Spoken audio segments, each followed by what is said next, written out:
Je m'appelle Alexandrina Victoria et suis née dans le palais de Kensington, à Londres, le 24 mai 1819. Mon grand-père est le roi George III de Grande-Bretagne et mon père, Édouard Auguste, est son 4e fils. Mais je n'ai connu ni l'un ni l'autre, car ils sont morts 8 mois après ma naissance. C'est ma mère qui m'a élevée. Elle s'appelle Victoria, comme moi. C'est une princesse allemande, rigide et sévère qui me parle en allemand. Elle a à ses côtés un ambitieux et dominateur contrôleur de gestion, Sir John Conroy, qui veut toujours me commander et que je déteste. Victoria fête ses 18 ans le 24 mai 1837, âge qui lui permet de régner seule. Son oncle, le roi Guillaume IV, meurt 1 mois plus tard et Victoria devient reine du Royaume-Uni. J'ai été réveillée à 6 heures du matin par maman, qui m'a dit que l'archevêque de Canterbury et le chambellan Lord Cunningham étaient là et qu'ils voulaient me voir. Lord Cunningham m'informa alors que mon pauvre oncle, le roi, avait expiré à 2h12 ce matin, et que par conséquent, je devenais reine. Elle est couronnée en juin 1838.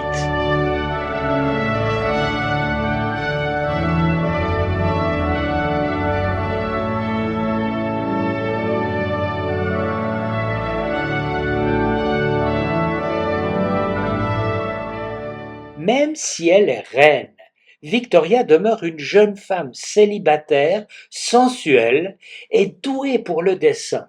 Le frère de sa mère, son oncle Léopold, devenu roi des Belges, espère la marier avec son neveu Albert de Saxe-Cobourg-Gotha. Il organise une réunion avec l'objectif de présenter Albert à Victoria. Après cette visite, Victoria écrit à son oncle. J'aimerais vous remercier de l'immense bonheur que vous avez contribué à me donner en la personne de ce cher Albert. Il possède toutes les qualités qui pourraient être désirées pour me rendre parfaitement heureuse. Albert et Victoria, qui sont cousins germains, ressentent de l'attirance l'un pour l'autre et la reine, très amoureuse, le demande en mariage. Ils se marient le 10 février 1840 au Palais St. James de Londres.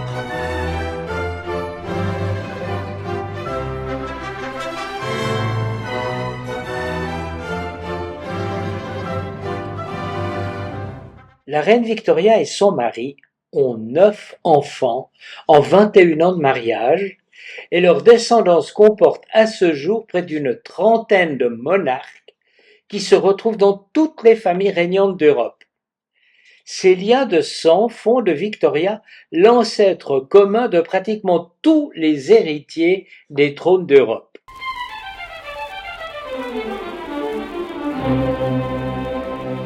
Vicky, la fille aînée et préférée de la reine, s'appelle comme elle Victoria. C'est une enfant brillante, érudite, intelligente, qui naît 9 mois après le mariage de ses parents. Vicky épouse Frédéric de Prusse.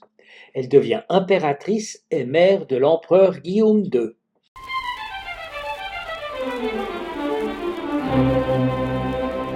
Le deuxième enfant, Albert-Édouard, surnommé Bertie, est le futur roi Édouard VII. Bertie n'est pas un érudit comme sa sœur, bien qu'il ait étudié à Oxford et à Cambridge. Ce qui lui manque en prouesse académique, Bertie le compense par sa sociabilité. Il est considéré comme un playboy par de nombreux contemporains.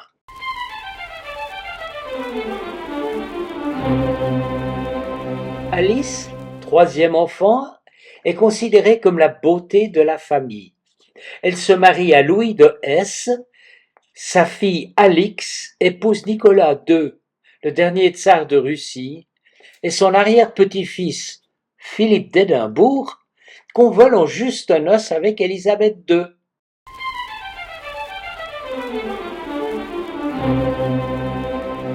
Le quatrième enfant de Victoria et Albert s'appelle Alfred. Il épouse la grande duchesse Maria Alexandrovna de Russie et ses descendants devient membre de la famille royale roumaine.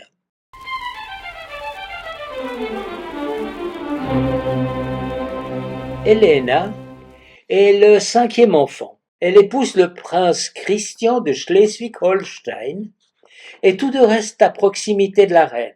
Elena, proche confidente de sa mère, aide Victoria à suivre son vaste programme d'engagements royaux.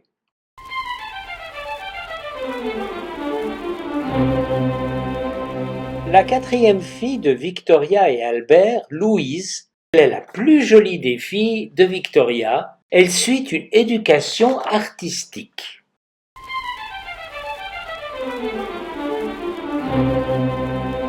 Le troisième fils, Arthur, est dès le début le fils préféré de la reine. Il se destine à l'armée dès son plus jeune âge et passe de nombreuses années dans les forces armées avant de devenir gouverneur général du Canada.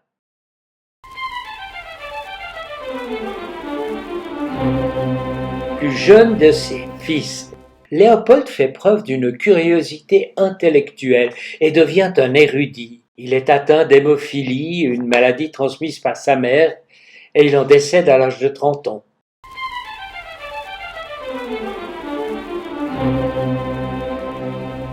Béatrice, la dernière enfant de Victoria et Albert, n'a que 4 ans lorsque son père meurt et son enfance est éclipsée par le profond chagrin de sa mère. En tant que cadette, elle reste la secrétaire et la compagne de sa mère jusqu'à la mort de celle-ci. «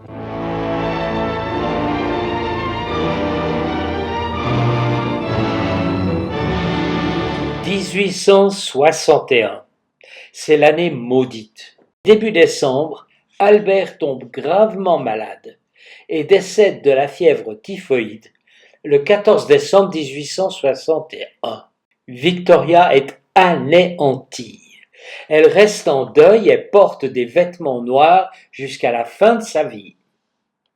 Privée des conseils d'Albert et de sa protection, elle se sent perdue et convaincue qu'elle n'est pas à la hauteur des responsabilités d'une reine. Elle évite les apparitions publiques et se rend rarement à Londres. La reine s'en remet de plus en plus à un certain palefrenier écossais John Brown. Et des rumeurs calomnieuses parlent d'une relation amoureuse et même d'un mariage secret.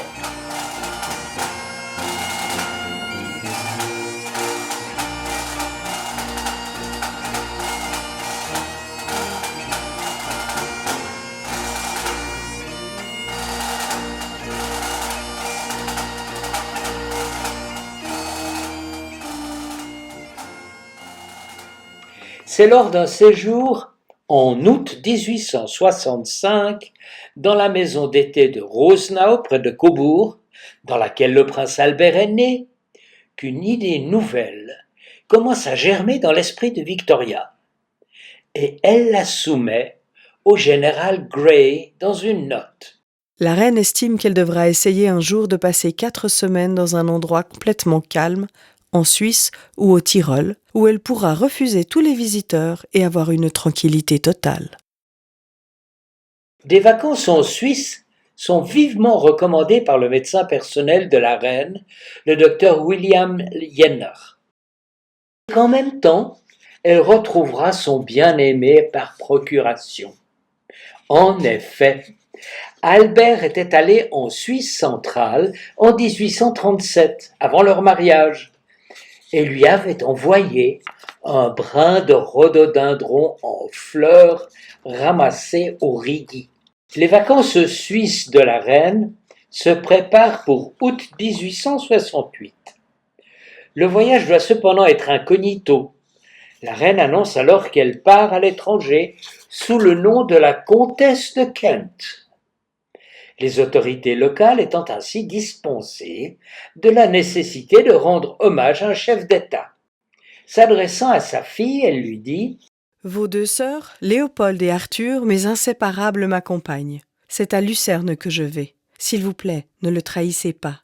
Et j'y ai pris la pension Wallis. » La pension Wallis est une grande bâtisse bourgeoise Offrant une vue magnifique sur le lac des Quatre Cantons, sa maison occupe un emplacement privilégié sur une colline appelée le Gutsch, à une demi-heure de Mulay de Lucerne. Les poneys Flora et Sultan, 4 chevaux, le lit de la reine, des accessoires et 3 calèches sont envoyés à Lucerne, par bateau et train depuis Aberdeen. Seule une quinzaine de personnes accompagnent Victoria. Ses enfants Louise, 20 ans, Arthur, 18 ans, Léopold, 15 ans et Béatrice, 11 ans. Le reste de la troupe comprend son secrétaire privé, le colonel Ponsonby, 2 femmes de chambre, Jane, marquise d'Ely et Lady Biddulph, le trésorier Sir Thomas Biddulph, le révérend Duckworth, son médecin Sir William Jenner, le gouverneur de ses fils Sir Arthur Elphinstone, les Écossais John Brown et son frère Archie, ainsi que 2 cuisiniers. La reine engage localement 1 ou 2 servantes et le guide de montagne Hoffman. Le mercredi 5 août 1868, à 12h30, la reine quitte Osborne House sur l'île de Wight par le yacht Victoria et Albert pour rejoindre Cherbourg, où elle prend le train, un train salon mis à disposition par l'empereur Napoléon, qui la conduit de Cherbourg à Paris. Arrivé dans la Manche, il y eut une houle de fond, et j'ai dû descendre dans la cale pour y rester jusqu'à ce que nous atteignions Cherbourg à 18h45. Elle arrive à Paris le jeudi 6 août à 7h du matin. Après un petit déjeuner et du repos, elle reçoit la visite de l'impératrice Eugénie qu'elle refuse de rencontrer, prétextant une fatigue extrême. Elle se repose, mais entreprend ensuite un long périple à travers Paris.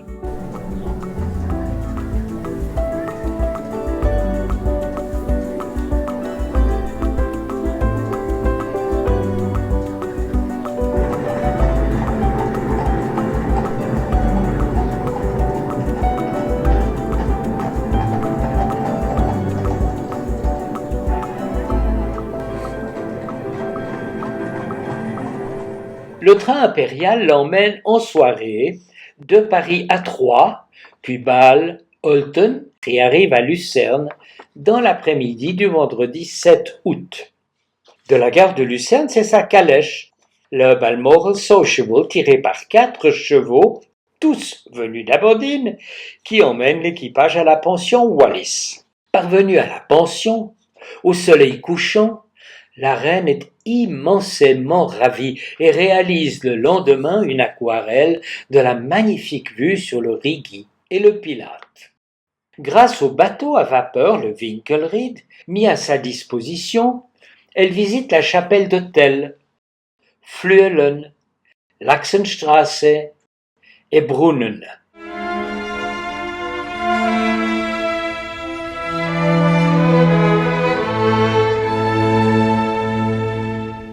Le mercredi 12 août, elle visite Lucerne et la statue du lion. Bien que la reine soit venue en Suisse pour un changement complet, il y a cependant une exception. Durant tout son séjour, elle ne manquera jamais son thé de 17 heures.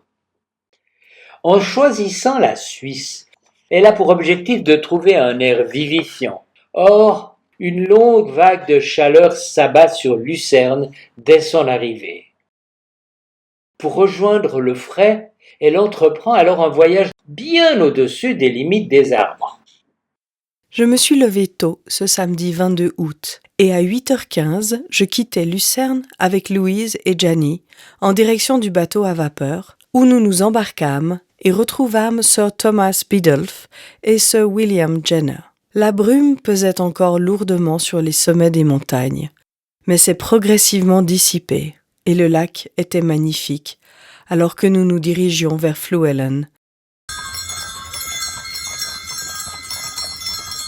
Je montai aussitôt dans une calèche avec Louise et Janie, Hoffman et Brown.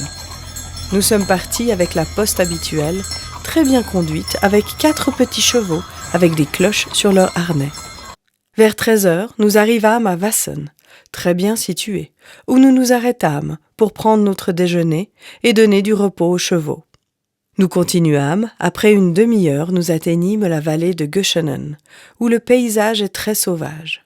Nous sortîmes et marchâmes jusqu'au célèbre pont du Diable. À Hospenthal, au lieu de remonter le Saint-Gothard, nous continuâmes tout droit. Très peu de temps après Réalpes, nous commençâmes la formidable ascension de la Furka, qui nous a pris 3 heures pour atteindre la petite auberge isolée.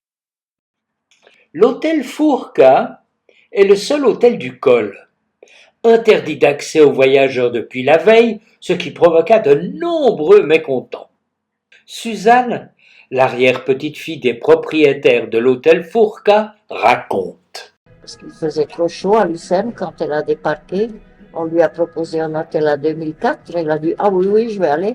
Parce qu'elle était trop fâchée. Pendant cette année, elle a préparé son voyage pour la Suisse. Depuis que son prince Albert est décédé, il a toujours dit que la Suisse était magnifique. Elle a dit, moi, je veux aller en souvenir de mon mari. Elle débarque à à Lucerne, il fait aussi chaud comme à Londres. Il en est avec la calèche quand vous êtes au col de la Furka. Avant d'arriver au Belvédère, vous avez un chemin qui est assez large militaire, qui est pas asphalté, rien, mais ça mène aux fortifications militaires. Ils ont là, ils l'ont laissé là, ils ont fait le pique-nique. Et puis elle a pu discuter avec les gardiens des vaches. Et puis elle était tellement enthousiaste, parce qu'elle parlait l'allemand aussi, de pouvoir discuter, n'avoir pas des gardes-corps qui lui interdisaient. Elle était complètement libre comme n'importe qui.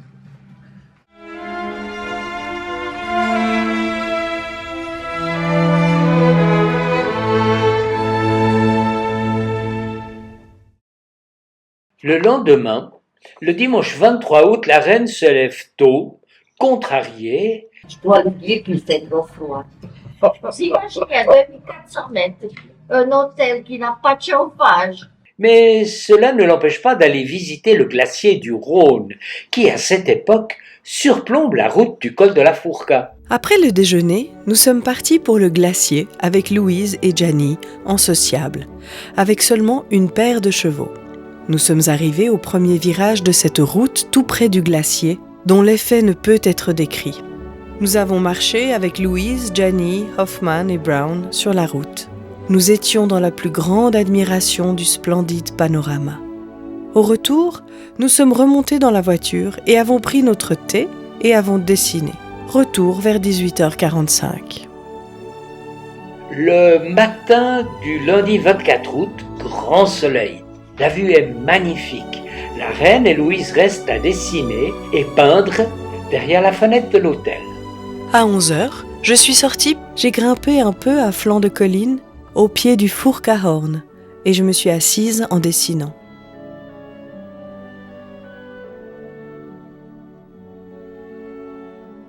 Plus tard, nous sommes allés sur la même route effrayante d'hier jusqu'au pied du glacier. En rentrant, Hoffman et le chauffeur yodelaient pendant que nous avancions.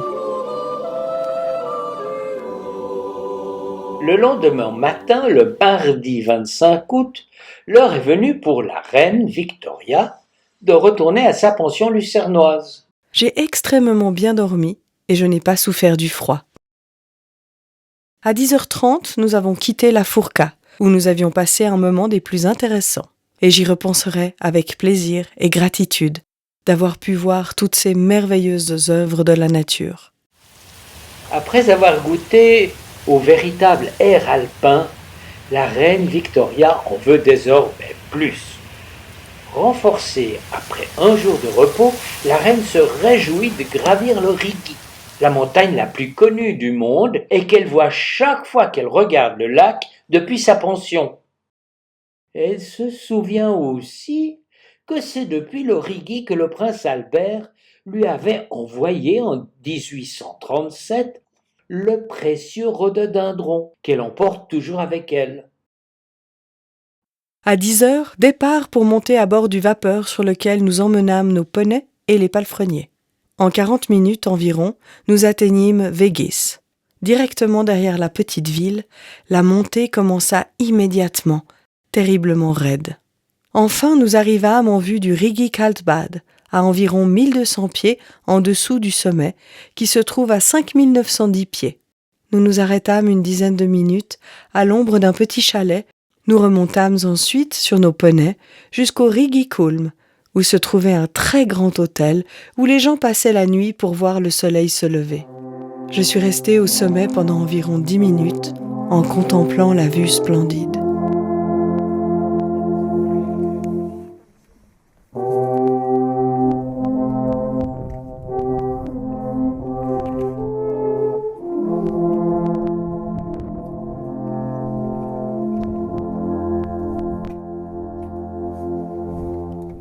Puis nous repartîmes et descendîmes par un chemin plus facile pour atteindre Untersee.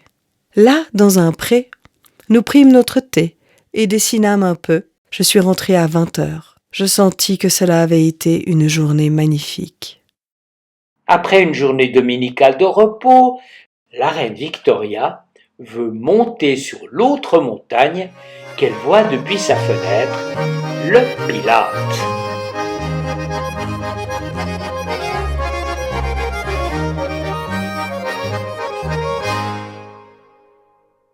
Une belle matinée claire.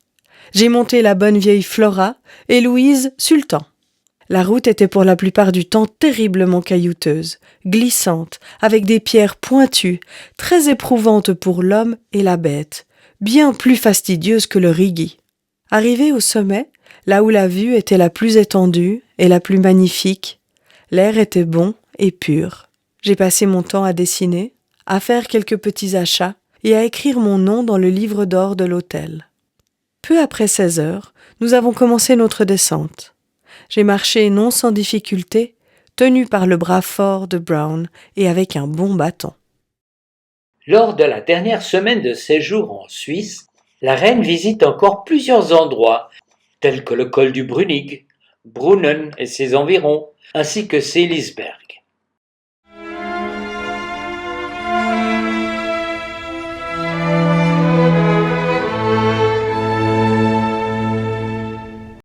Le mercredi 9 septembre 1868 sonne le jour du départ.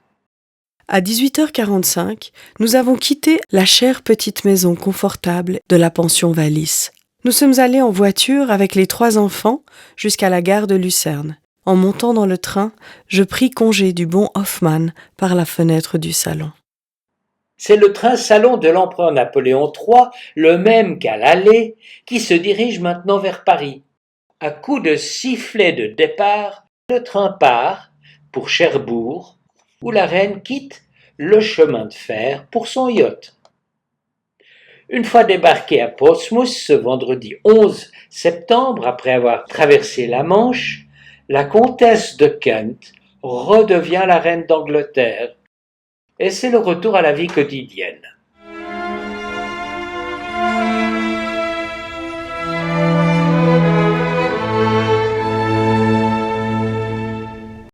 La visite de la reine Victoria a eu un immense écho dans le pays et donna un essor prodigieux au tourisme en Suisse.